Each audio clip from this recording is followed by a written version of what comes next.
हर हर महादेव मेरे प्यारे सनातनियों। ज्योतिष दृष्टि चैनल में आपका स्वागत है। इस वीडियो में मैं सनातन ज्योतिषीय काल परिमाण के बारे में बताने वाला हूँ। आज प्रायः सभी देश समय की सूक्ष्म इकाई सेकंड को तथा बड़ी इकाई वर्ष या शताब्दी को मानते हैं, परंतु सनातन ज्योतिष में इससे कई गुना ज़्यादा बड़ी एवं सूक्ष्म इकाइयाँ मौजूद हैं। वर्ष या शताब्दी से कई गुना बड़ा युग, महायुग, मनवंतर, कल्प होता है एवं सेकंड से कई गुना छोटा निमेष, लब, वेद, प्राण, अणु इत्यादि इकाइयाँ होती हैं। इसी प्रकार ग्रहों की स्थिति, गति, दूरी इत्यादि नापने के लिए सामान्यतः डिग्री शब्द का उपयोग किया जाता है, जबकि सनातन ज्योतिष में डिग्री के 60वें भाग को कला तथा कला के 60वें भाग को विकला कहते हैं। काल शब्द का दो अर्थ होता है, पहला मृत्यु एवं दूसरा समय।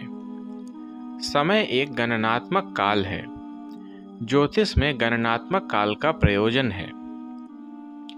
गणनात्मक काल भी दो प्रकार के होते हैं, पहला स्थूल काल एवं दूसरा सूक्ष्म काल। स्थूल काल की गणना जगत व्यवहार में की जाती है तथा सूक्ष्म काल की गणना जगत व्यवहार में करना कठिन है।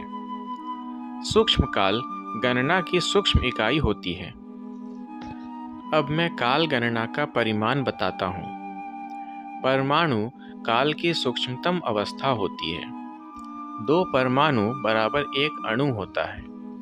3 अणु बराबर 1 त्रषेणु होता है। 3 त्रषेणु बराबर 1 त्रुटि होती है। 10 त्रुटि बराबर 1 प्राण होता है। 10 प्राण बराबर 1 वेद होता है। 3 वेद बराबर 1 लब होता है। 3 लब बराबर 1 निमेष होता है। 2 निमेष बराबर 1 विपल होता है। 3 निमेष बराबर 1 क्षण होता है। 5 निमेष बराबर 2.5 त्रुटि होती है और 2.5 त्रुटि बराबर 1 सेकंड होता है। 20 निमेष बराबर 10 विपल बराबर 4 सेकंड होता है। 5 क्षण बराबर 1 काष्ठा होता है।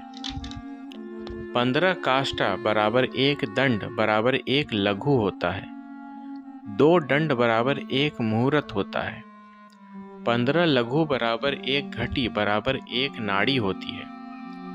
1 घटी में 24 मिनट होते हैं। 3 मुहूर्त बराबर 1 प्रहर होता है। 2 घटी बराबर 1 मुहूर्त बराबर 48 मिनट होते हैं। 60 घटी बराबर 1 दिन रात, जिसे 1 अहोरात्र भी कहा जाता है। 8 प्रहर बराबर 1 दिन रात, जिसे अहोरात्र भी कहा जाता है, का समय अवधि होता है। 15 अहोरात्र दिन रात मिला करके 1 पक्ष बनता है और 2 पक्षों का 1 मास होता है। 2 मासों का 1 ऋतु होता है। इस प्रकार 1 वर्ष में 6 ऋतु होते हैं। 6 मास बराबर 1 अयन होता है और 2 अयन मिला करके 1 वर्ष बनता है। 1 वर्ष जिसे 1 संवत्सर या 1 अब्द भी कहा जाता है। 10 अब्द बराबर 1 दशाब्दी और 100 अब्द बराबर 1 शताब्दी होती है। 1 कृष्ण पक्ष बराबर पितरों का 1 दिन और 1 शुक्ल पक्ष बराबर पितरों का 1 रात होता है। अर्थात 1 माह, 1 महीना पूरा पितरों का 1 पूरा दिन रात होता है, जिसे 1 अहोरात्र भी कहा जाता है। 1 मानव वर्ष देवताओं का 1 दिन और रात होता है।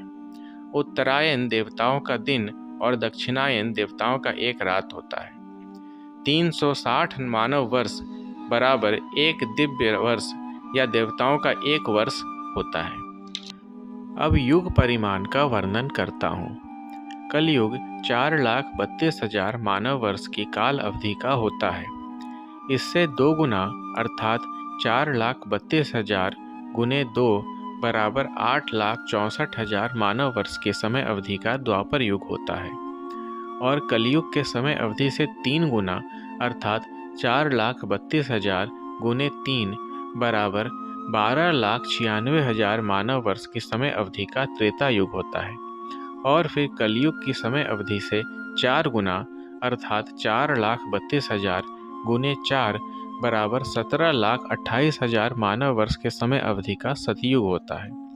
और यदि इन चारों युगों की समय अवधि को जोड़ दें अर्थात सतयुग के 17,28,000 वर्ष, त्रेता युग के 12,96,000 वर्ष, द्वापर युग के 8,64,000 वर्ष और कलयुग का 4,32,000 वर्ष, तो 43,20,000 वर्ष का कुल समय अवधि प्राप्त होता है, जिसे एक महायुग कहते हैं। और ऐसे 71 महायुग को जोड़कर एक मनवंतर का समय अवधि बनता है और ऐसे 14 मनवंतरों को जोड़कर ब्रह्मा का एक दिन बनता है, जिसे एक कल्प कहते हैं। और फिर इतने ही लंबे समय का ब्रह्मा का एक रात भी होता है, वो भी करीब एक कल्प का होता है। तो 2 कल्पों को जोड़कर ब्रह्मा का एक दिन और एक रात बनता है। 14 मनवंतरों के नाम कुछ इस प्रकार हैं। स्वयंभू पहला, दूसरा स्वरोचित, तीसरा उत्तम, चौथा तामस, पांचवा रेवत, छठा चाक्षुष, सातवां वैवस्वत, आठवां श्रावर्णी, नौवां दक्ष श्रावर्णी, 10वां ब्रह्म श्रावर्णी, 11वां धर्म श्रावर्णी, 12वां रुद्र श्रावर्णी, 13वां देव श्रावर्णी और 14वां इंद्र श्रावर्णी। वर्तमान समय में 7वां वैवस्वत नाम का मनवंतर चल रहा है। पहले के 6 मनवंतर बीत चुके हैं। वर्तमान मनवंतर के 27 महायुग भी बीत चुके हैं और 28वां महायुग चल रहा है, जिसके प्रथम 3 युग सतयुग, त्रेता युग और द्वापर युग भी व्यतीत हो चुके हैं तथा चौथा और अंतिम युग कलयुग इस महायुग का चल रहा है। अभी कलयुग का 5,125 मानव वर्ष बीत चुका है और 5,126वां मानव वर्ष चल रहा है।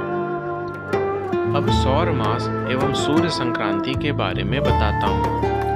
सूर्य जब एक राशि पार करके अगली राशि में गति करते हैं तो उसे उस राशि का संक्रांति कहा जाता है या सूर्य संक्रांति कहा जाता है। जैसे जब सूर्य धनु राशि को पार करके अगली राशि मकर में जाते हैं तो उसे मकर की संक्रांति या मकर संक्रांति के रूप में मनाया जाता है। और इसी प्रकार अन्य राशियों में भी होता है। और एक राशि में सूर्य 1 माह की समय अवधि तक रहते हैं और इस 1 माह को सौर मास कहा जाता है। अब ऋतुओं के बारे में बताता हूँ। एक वर्ष में 6 ऋतु होते हैं। प्रत्येक ऋतु 2-2 माह का होता है। ये क्रम से आती जाती रहती हैं। इनके नाम कुछ इस प्रकार हैं। वसंत ऋतु, ये फाल्गुन और चैत्र महीना में पड़ता है। दूसरा होता है ग्रीष्म ऋतु, ये वैशाख और ज्येष्ठ माह में पड़ता है। तीसरा होता है वर्षा ऋतु, ये आषाढ़ और श्रावण माह में पड़ता है। चौथा होता है शरद ऋतु, ये भादो और आश्विन माह में पड़ता है। पांचवा होता है शिशिर ऋतु, ये कार्तिक और मार्गशीर्ष माह में पड़ता है। और छठा होता है हेमंत ऋतु, ये पौष और माघ माह में पड़ता है। अब संवत्सरों के बारे में बताता हूँ। संवत्सर 60 होते हैं। एक के बाद दूसरा संवत्सर आता है। इन संवत्सरों के नाम एवं क्रम निश्चित होते हैं। 60वें संवत्सर की समाप्ति पर प्रथम संवत्सर पुनः चालू हो जाता है। 60 संवत्सरों के नाम तथा क्रम इस प्रकार हैं: प्रभव, विभव, शुक्ल, प्रमोद, प्रजापति, अंगिरा, श्रीमुख, भाव, युवा, धाता, ईश्वर, बहुधान्य, प्रमाथि, विक्रम, विशु, चित्रभानु, स्वभानु, तारण, पार्थिव, व्यय, सर्वजित, सर्वधारी, विरोधी, विकृति, खर, नंदन, विजय, जय, मनमत, दुर्मुख, हेमलंब, विलंब, विकारी, सरवरी, प्लव, शुभकृत, शोभन, क्रोधी, विश्व वसु, पराभव, पलवंग, कीलक, सौम्य, साधारण, विरोधकृत, परिधावी, प्रमादी, आनंद, राक्षस, नल, पिंगल, काल, सिद्धार्थ, रौद्री, दुर्मति, दुद्दुभी, रुधिरोदगारी, रक्ताक्ष, क्रोधन तथा अक्षय। अब करण के बारे में बताता हूँ। तिथियों के आधे भाग को करण कहते हैं। ये दो होते हैं, पूर्वार्ध तथा उत्तरार्ध। एक चंद्रमास में 30 तिथियां और 60 करण होते हैं। चंद्र और सूर्य के भोगांशों के बीच 6 अंश का अंतर एक करण है। करण 11 हैं। उनमें पहले 7 करण चर करण तथा अंतिम 4 करण स्थिर करण कहलाते हैं। इनके नाम हैं बभ, पालव, कौलव, तैतिल, गर, वनिज, विष्टि, शकुनी, चतुष्पद, नाग और किनस्तुग्न। एक पक्ष में स्थिर करण एक बार ही आते हैं, जबकि चर करण एक पक्ष में 4 बार आते हैं। एक करण के बाद दूसरा करण स्वतः ही आता है। अब तिथि और तारीख के बारे में बताता हूँ। तिथि और तारीख में अंतर होता है। एक सूर्योदय काल से अगले सूर्योदय काल तक के समय को एक तिथि कहते हैं। तिथि का मान रेखांश के आधार पर भिन्न भिन्न स्थानों पर कुछ मिनट या घंटा बढ़ घट सकता है। तारीख आधी रात से अगली आधी रात तक के समय को कहते हैं। तारीख 24 घंटे की होती है। यह आधी रात 12 बजे प्रारंभ होकर दूसरे दिन आधी रात 12 बजे समाप्त होती है। यह सभी स्थानों पर एक समान ही रहती है। उम्मीद है हमारा आज का वीडियो आपको पसंद आया होगा। अगर पसंद आया है तो वीडियो को लाइक, शेयर, कमेंट और चैनल को सब्सक्राइब कर दीजिएगा और उस घंटे का आइकन को दबा दीजिएगा, जिससे आगे आने वाली वीडियो की नोटिफिकेशन आपको मिल सके। हर हर महादेव।